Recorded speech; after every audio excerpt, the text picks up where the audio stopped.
ሰላም ጤና ይስጥልን ውድ አድማጭ ተመልካቾቻችን የሚኪያስ ሚዲያ ነው። ለዕለቱ ይሆናሉ ያልናቸው መረጃዎች ይዘን ወደ እናንተ መጥተናል። ለዕለተ ሰንበት ይሆናሉ ያልናቸው መረጃዎች እንዲህ ከዚህ እንደሚከተለው እናቀርባለን።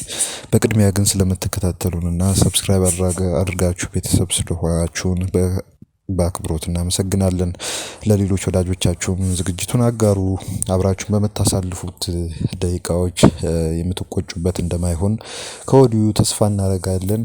አሁንም ሰብስክራይብ እንድታደርጉና ላይክም እንድታደርጉ ለሌሎችም ተደራሽ እንዲሆን እንድታደርጉ በአክብሮት እንጋብዛችኋለን።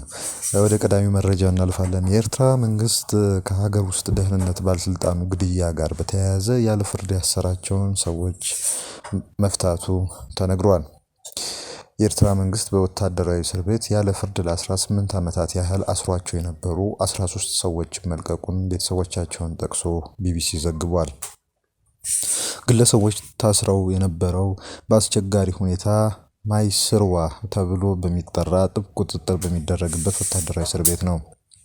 ከእስር የተለቀቁት ሰዎች ነጋዴዎች፣ የፖሊስ አባላት እንዲሁም በተለያየ የሙያ ዘርፎች ላይ ተሰማርተው የነበሩ ባለሙያዎች ናቸው ተብሏል።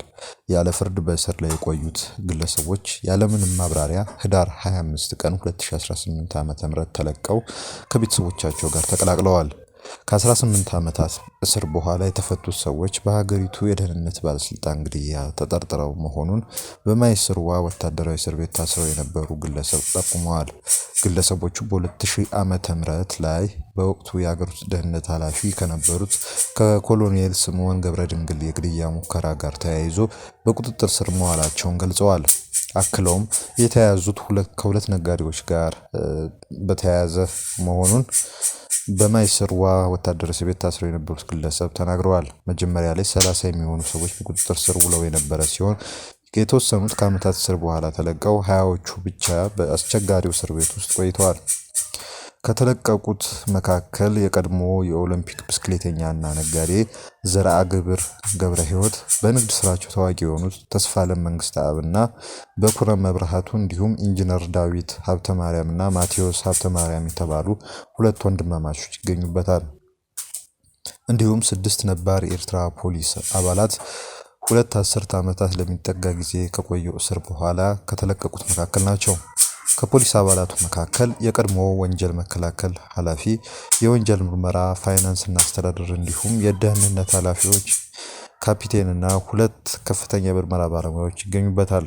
ከተለቀቁት መካከል የቀድሞ የሀገር ውስጥ ደህንነት ባለሙያ እንደሚገኙበትም ቢቢሲ በዘገባው አመላክቷል። ካለ ፍርድ ቤት ውሳኔ ለረጅም ዓመታት በእስር ላይ የቆዩት ግለሰቦች በቆይታቸው ወቅት ቤተሰቦቻቸውን እንዲጠይቋቸው አልተፈቀደላቸውም። የተለቀቁት ሰዎች በ18 የእስር ቤት ዓመታት ቆይታቸው ወቅት ፍርድ ቤት ቀርበው እንደማያውቁ ተገልጿል። አምነስቲ ኢንተርናሽናል በዲአቤቶ እና ማይስርዋ በሚባሉት እስር ቤቶች ውስጥ በአሰቃቂ ሁኔታ ያለበቂ ውሃና ንጽህና ተይዘው የሚገኙ ግለሰቦች እንዲለቀቁ ጠይቆ ነበር። ከዚህ ቀደምም እንግዲህ G15 ወይም ደግሞ ቡድን 15 ተብሎ እንደሚታወቁ ግለሰቦች ማለትም ከፍተኛ የመንግስት ባለስልጣናት ለፕሬዝዳንት ኢሳያስ አፈወርቂ ደብዳቤ በመጻፋቸው ሳቢያ ለእስር ተዳርገው ነበር። ከነዚህም ውስጥ አብዛኞቹ በህይወት እንደሌሉ ለማወቅ መቻሉ እንግዲህ ተነግሯል። እንዲሁም ደግሞ በኤርትራ ውስጥ በነበሩ ነፃ ጋዜጦች ላይ በስፋት ሲንቀሳቀስ ሲታወቅ የነበረው እውቁ ጋዜጠኛ ትውልደ ኤርትራዊው ዳዊት ይስሐቅ፣ እንደዚሁም ሌሎችም የኤርትራ ቴሌቪዥን የቀድሞ ዋና ስራ አስኪያጅ በብዛት በእስር ቤት እንደሚገኙና በአሁኑ ሰዓት በህይወት ይኑሩ አይኑሩ የታወቀ ነገር እንደሌለ ተነግሯል።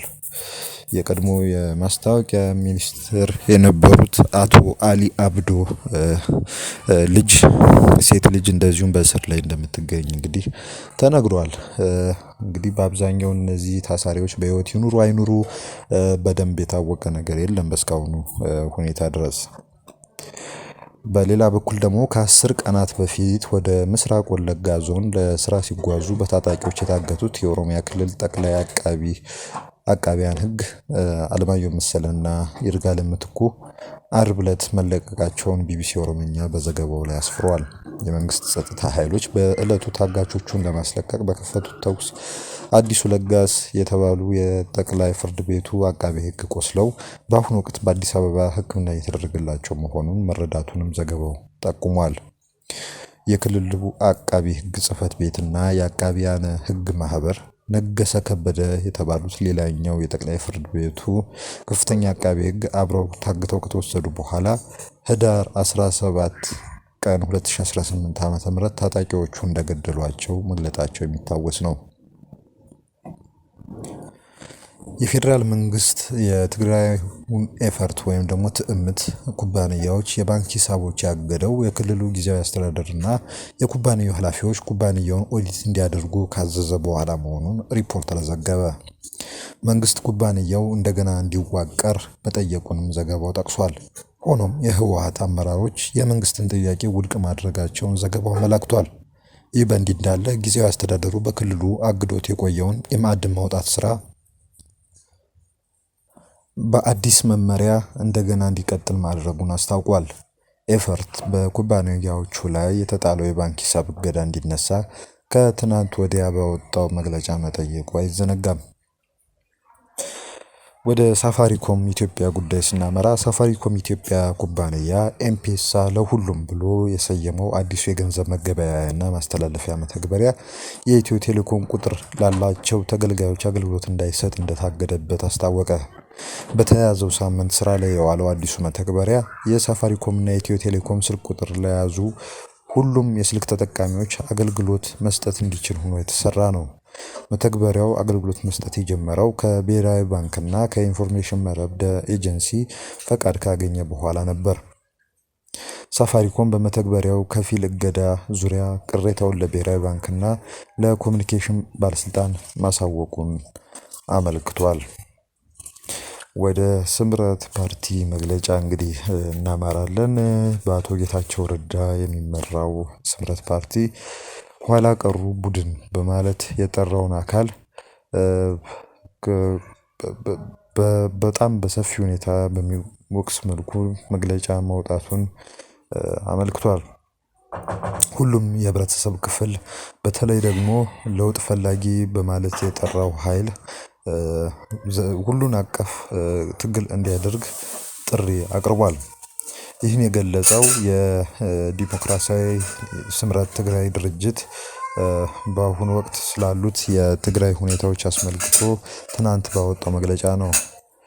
በመንግስት ሰራተኞች ላይ የሚደርሰው ያለው ጭቆና፣ በደልና የሰብአዊ መብት ጥሰት በኋላ ቀሩ ቡድን ችግርና በእሱ በሚመራው መንግስት እየተከተለ ያለው መላቅጡ በጠፋ አካሄድ የተነሳ መሆኑን በመረዳት ይህን ስርዓት ለማስወገድ በሚደረጉት ህዝባዊ ተቋሞች አስተዋጽኦአቸውን እንድታበረክቱ ሲል ድርጅቱ ለመንግስት ሰራተኞች ጥሪ አቅርቧል። በትግራይ አጋጥሞ ያለው ሁሉ አይነት ቀውስ መፍትሄ እንዲያገኝ ህዝቡ ሰላሙን አግኝቶ ወደ መደበኛ ህይወቱ እንዲመለስ የህዝቡ ህልውናና ደህንነት በዘላቂነት እንዲረጋገጥ ለማድረግ የፕሪቶሪያ ስምምነት ሙሉ በሙሉ እንዲተገበር በተለይም ተፈናቃዮች ወደ ቀድሞ ቀያቸው እንዲመለሱ የሚያደርግ የተጀመረውን አካሄድ ለማቀላጠፍ በአጠቃላይ አሳታፊ የሆነ የሽግግር አስተዳደር በአስቸኳይ እንዲመሰረት የሚመለከታቸው አካላት የድርሻቸውን እንዲጫወቱና ለዚህም ደግሞ ድጋፋቸውን ሊገልጹ እንደሚገባ ሲል ፓርቲው አመልክቷል። ከዚሁም በተጨማሪ ደግሞ ፍትሃዊ ተጠቃሚነት እንዲረጋገጥ እና የፍትህና የተጠቃሚነት ጥያቄ በተለይም በሰራዊትም ይሁን በሌሎችም የህብረተሰብ ክፍሎች የሚነሱ ጥያቄዎችን በተመለከተ የሚሰጡ ጸረ ርህራሄ ወይም ደግሞ ጸረ ሀዘኔታ ጉዳዮች ምላሾች ከመመለስ አልፎ ይህ ነው የሚባል መፍትሄ ለማምጣት እንዳልቻለ ጊዜያዊ አስተዳደሩን ወቅሷል። በመጨረሻም እንግዲህ ይኸው ድርጅት መላው ህዝባችን በተለይ በአጠቃላይ ለውጥ ፈላጊዎች ደግሞ በተለይ ይህን ኋላ ቀር ቡድን ከህዝባችን ትከሻ ላይ ለማስወገድ ሁሉን አቀፍ ትግል እንድታደርጉ ጥሪ እያቀረብን በትግራይ ያሉት ችግሮች በተመለከተና እየተነሱ ያሉ ጥያቄዎችን በተመለከተ መፍትሄ ለማበጀት የሚደረጉ እንቅስቃሴዎችን እንደ ድርጅት በይፋ በማቅረብ ትግላችንን እንደምንቀጥል ለመግለጽ እንወዳለን በማለት መልእክቱን አስተላልፏል። በሌላ በኩል ደግሞ ጽምዶን በተመለከተ እንግዲህ ሌሎች አስተያየቶችን ስምረት ፓርቲ አስፍሯል። በጽምዶ በተሰኘ ስም እየተካሄደ የሚገኘው የጦርነት ዳንኪራ ወይም ጭፈራ ወደ ሙሉ መፈንቅለ መንግስት በመሸጋገር የሻዕቢያን ስርዓት እንደ ሞዴል በመውሰድ በትግራይ ውስጥ ለመትከል እየተሰራ ይገኛል ሲል ስምረት ፓርቲ ወቅሷል። ይህን የገለጸው እንግዲህ በዚሁ መግለጫ ላይ ነው።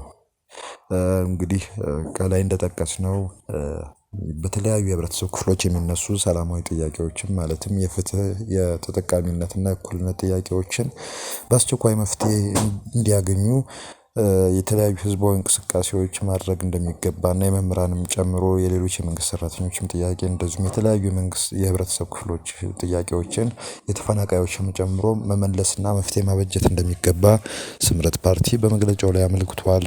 አጠቃላይ መግለጫው ይዘት ይህን ይመስላል።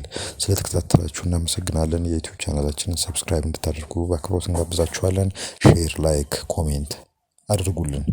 አብራችሁን ስላላችሁ በእጅጉ እናመሰግናለን። መልካም ቀን ይሁንላችሁ። መልካም ሰንበት።